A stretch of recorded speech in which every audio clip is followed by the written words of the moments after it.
Welcome to our channel. Today we how to protect your online survey data with SurveyMonkey, full guide step by step clearly.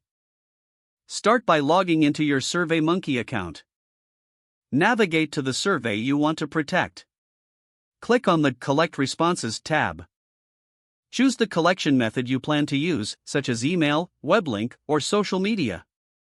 If you select web link, click on Create a web link. Set the link options according to your preferences.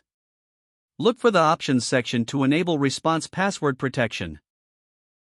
This password will add an extra layer of security to your survey. If you intend to share via email, select Send by Email under the same tab.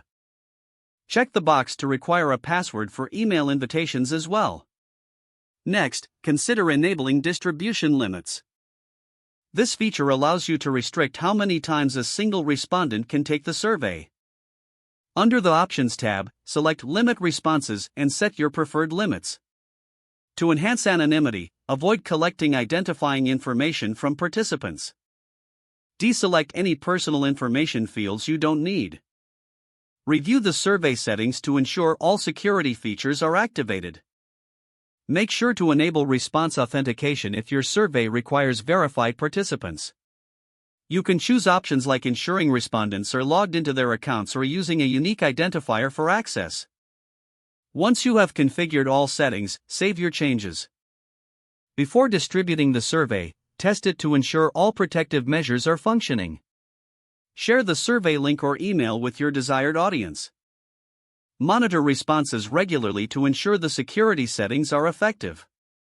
After the survey has concluded, analyze results within SurveyMonkey's secure platform. Implement any necessary follow-up actions based on your findings. Stay informed about any updates or additional features that SurveyMonkey may offer. Continue to prioritize data protection in all your future surveys.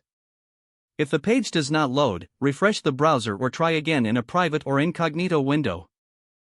Make sure you are using the correct email address, then retype it carefully to avoid small typos. If your password is not accepted, use the reset option and create a new strong password you can remember.